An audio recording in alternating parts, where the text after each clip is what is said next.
On the 13th of September 2005, something unexpected came to the world of Warcraft. Tucked away in the northeastern corner of Stranglethorn Vale, the ruined city of Zul'Gurub had been untouched and largely unexplored for years, but that was not to last. I cannot wait for ZG to come out, man. I cannot fucking wait. It's gonna be so good. It's gonna be fucking amazing. Welcome to the complete history of World of Warcraft's first ever special episode, the Gurubashi Blood Plague. This series is supported by our patrons, who get episodes 1 week early, with patch 1.7 Rise of the Blood God being live there now, as well as BTS, additional features, early access to other content, and physical rewards, with this month's bundle being loud? Is this volume large. better? Sorry. A massive thank you to them for making this content possible, and let's get into the video.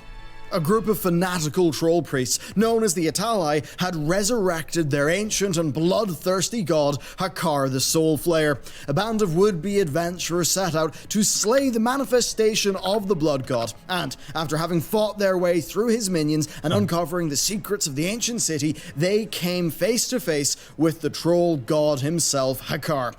Hakar, being cunning, began to siphon blood from the adventurers in an attempt to heal himself. The adventurers, however, I soloed this boss, just want to let you guys know, back at level 80. I was so proud of myself whenever it fucking happened. Like, I literally had, this is back in Vanilla WoW, I got my mom to sit behind me with my old video camera and video record me killing Hakar for the first time. Like, I still have the tape somewhere downstairs.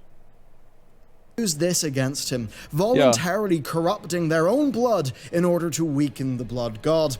This, of course, came at a cost. The corrupted blood put a massive debuff on the adventurers, inflicting 250 to 300 damage every 2 seconds. But worse still, it was highly contagious and, as we would soon find out, far more contagious than any pathogen seen thus far on Azeroth. Luckily for them, it could be cleansed, and the adventurers were sure that it would not follow them beyond the walls of the ancient city. But one hunter's pet, who we shall hereafter refer to as Patient Zero, was not cleansed. And fearing for their pet's life, the hunter dismissed it, thinking that he could summon it back at the stable and so save the pet. Further, the development team did not take Patient Zero into consideration when making sure that the Blood Plague could not follow adventurers out of Zul'Gurub. So, laden with artifacts and materials for their professions, the adventurers hearthed back to the capital cities, unaware of the deadly contagion pumping through the veins of Patient Zero, who, when retrieved from the stable master, immediately infected everyone within their vicinity. Worse still, those who were unfortunate enough to be infected almost immediately spread the plague even further. A single hunter's pet turned into a global pandemic. The first thing people would have noticed was blood bursting from their character, then their eyes would quickly flick up to their debuffs, and then their jaws would drop as the full reality of the damage over time effect was realized. The response from Blizzard was not immediate or coordinated, so through necessity, players had to look after themselves. Yeah, exactly, Hascore. This is why you vaccinate your kids, guys. This is exactly why. Is you don't want to have the blood plague happening at Walmart. At first, people flocked to the capital cities to witness this novel event, jumping around, laughing, asking questions. It was the low-level players, though, who felt it first, as if you were under level 30 or were lacking in stamina, the plague would burn through your system in a matter of seconds. This curiosity helped to spread the plague through everyone in the city. High-level healers, feeling some sense of duty to their fellow adventurers, were the first responders in this situation. They organized groups to go into the cities and see if anything could be done to stem the flow of the infection, but it was slowly recognized that a more efficient manner of disease control was I didn't know there was so much footage of this. These healers set up triage centers at the city gates, working in shifts to cleanse whoever arrived seeking help. Being low level did not preclude you from helping, though, with players setting up quarantines. Why didn't they just spread out? Like, I never understood this. I never did. I remember back in the day, I was like, because I knew how the buff worked. I was like, just move away. They tried. They'll just move away. I mean, like they're all gonna die. Like I feel like if this happened in the new game, it would never happen because people would just know. Okay, just move away from them, right? Click on the debuff. Okay, all right, get away. I don't know. I'd like to see. I kind of would like to see Blizzard re-implement this just to see what would happen. Using their characters as visible barriers and the yell function as a warning for anyone smart enough to take it. These efforts were initially successful, and it was felt that with time and effort, the plague would stop. But oh, how wrong they were, for you see, non-player characters in the cities, they could contract the plague, but the damage over time effect would do nothing to them. These NPCs became asymptomatic carriers of the plague, and it became so... I like how he's using it. I feel like I'm listening to a fucking zombie movie. Like, I really do. I feel like I'm listening to a fucking zombie movie about like, oh, well, you know, this is patient zero and the plague and everything. Like, it's kind of funny. Widespread that players were finally forced to abandon their cities, the streets now littered with the bones of the dead. Players fled to towns further afield, Look at the taking up script for residence this in video Lakeshire too. or the Crossroads. It's so intense. But the plague followed. Next, they sought refuge in Booty Bay or Gadgetzan. The plague followed the great mass of players, branching further into Azeroth so that people increasingly needed to find secluded locations, with some electing to wander out into the wilderness whilst the plague burnt itself out. Communities were indeed formed in the middle of nowhere, with some groups electing to dungeon grind whilst the fix was being worked on. This is so good, dude. It's like, what was it, the beginning of, what was it, 28 weeks later or something? I remember watching this, and they're sitting out there in an open fucking house, and there's, you know, nobody else around them, trying to just wait it out and, you know, let everybody else die in the cities, and then they'll come back in a few years or something. Like, this is fucking perfect. 28 days, I think it was 28 weeks later, I don't know. Stage, everyone was increasingly wary of strangers, and this sense of paranoia was about to be made so much more keen due to the behavior of some players. Oh boy. Here you go. The community response to this wasn't exactly cohesive, nor was it uniformly moral. As I was saying, hunter pets, and warlock pets as well, were the main avenue of plague transmission. So now they're trying to go out and kill Blizzard people. were just not aware of why this was happening, how it was spreading. Yeah. Not at least until the trolling began, because certain hunters and warlocks would intentionally have their pets contract the plague. They would then dismiss their pet, so that the pet would exist in a state of limbo. You know what I think they should do? Is they should do social experiments with WoW.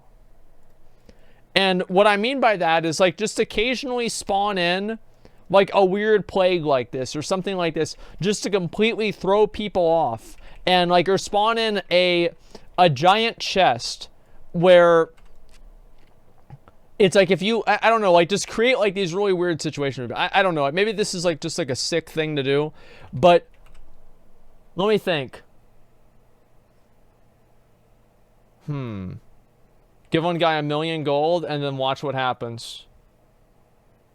Yeah, that'd be interesting. I think that'd be interesting. Yeah, a giant chest. Yeah, test subjects. I'll have to actually think about this, because I feel like we could come up with a number of like really good experiments that Blizzard could use the players in WoW for as guinea pigs to basically, and this would be really good for the Illuminati. Because like the Illuminati needs to have a testing grounds for their new ways of world domination. So what they could do is they could have like these different worlds inside of WoW, right? Like, so what happens if they microchip everybody in the world, right? And then create some sort of a microchip thing in the game that simulates that, and then report that back to George Soros in a couple of months and see how it goes. I think this is a really great idea. Ready to be reactivated upon the resummoning of the pet. And once one of these hunters heard about a community of the unaffected living out in the wilds in their commune, they would run to their location and, being careful not to be noticed until the very last second, where they would of course unleash their pet. Just drop that motherfucker in there, dude. Marking the doom Look at of that group. And if what a that piece of enclave shit had NPCs within it, well, what the a area piece would of be shit. considered infected for several hours afterwards. Yep. This process continued, so that between day 2 and day 7, during the height of the plague, nobody could feel safe in Azeroth. This issue was so divisive that it split the community in half. Those who wanted to use their time and effort in the pursuit of actually ending the plague, and then those who simply just found it to be too much fun to spread it across the entire world, leaving destruction in their wake. Blizzard's response. To best understand Blizzard's response and the fundamental problems they had in getting a handle on this, I think it's best to look at a brief timeline of events. So, September 13th, 2005, Blizzard releases patch 1.7 to World of Warcraft, introducing the Zul'Gurub raid. On the 13th through 16th of September, the plague begins to spread on Archimond US. On the 16th of September, a forum post highlighting the spread of the plague on Gorgonash appeared, with several other servers suffering to varying extents. It was not until the 16th that Blizzard announced they were aware of the problem and had planned rolling restarts in that evening that would fix the problem. But as they would find out later on, the attempted fix did not have the desired effect. On September 17th, Blizzard posted in the official forums about the failure of their hotfix. It appears that the hotfix remedy concocted to combat the recent Azerothian outbreak has not yielded desired results. At this time, our medical staff is continuing to develop an effective cure. We look forward to ensuring the health and vitality of the citizens of Azeroth in the near future. They had tried to ensure, you see, that the plague would not spread. Wait, was that Sarek? I didn't even notice that. We look forward to... Wait, that was Sarek! That's the guy they fired because he went fucking crazy. Yo, I didn't even pick up on that, guys. Holy shit. Ensuring the health and vitality of the citizens of Azeroth in the near future. They had tried to ensure, you see, that the plague would not spread outside of the raid by making sure that no player character could have left Zul'Gurub with the plague.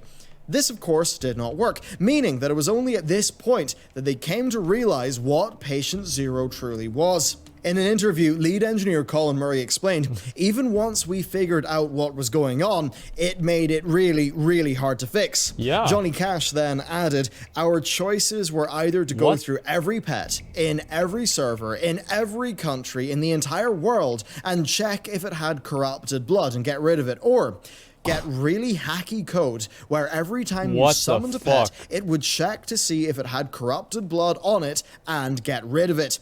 This hacky code was indeed implemented, and the plague was largely cleared up by the 20th of September, a whole 7 days later. It wasn't until the 10th of October, more than a month on, that Blizzard released patch 1.8 to World of Warcraft, which included, amongst other things, a line that read, fixed a bug that would allow Hakar's corrupted blood ability to target pets. A fairly straightforward solution to an absolutely world-shattering event, one that went on... I like seeing the old fucking community website, man. I used to be on this website all the time. Like, you'd have all the little fucking things on the side, the PvP rankings, like just everything, dude. It's just so good.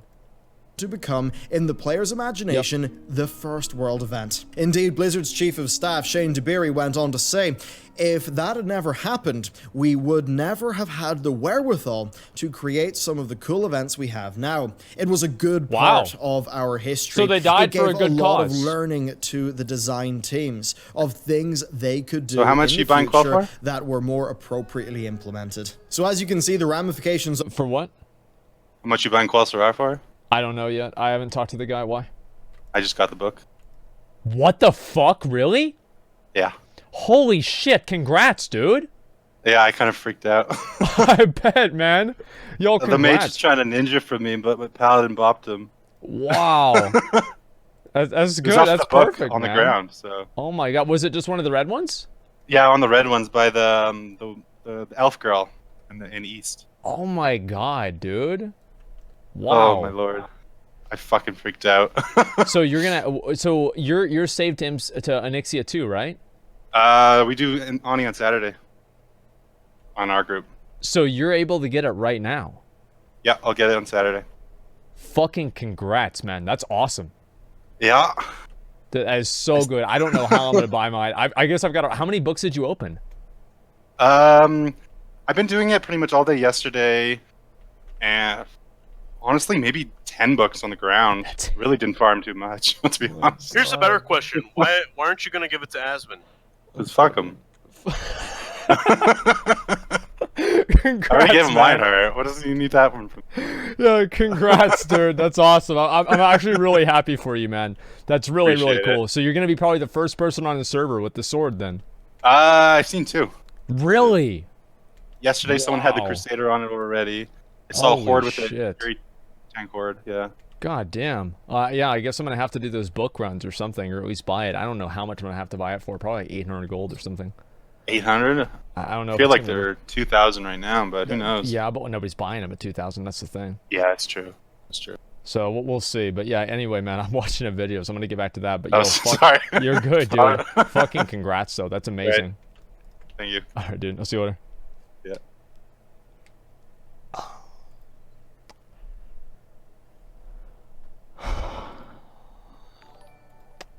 Okay. Congrats. Oh, I just leveled. There we go. 44. Fuck yeah. All right. Awesome. Yeah, back to videos. Yeah.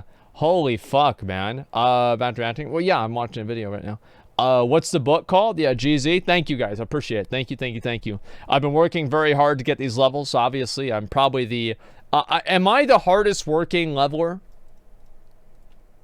In the game? Like, as I'm wondering about that. Like, I'm not... yes, I think so too. Yeah, I agree. Of this plague actually would stretch far into the future of the game.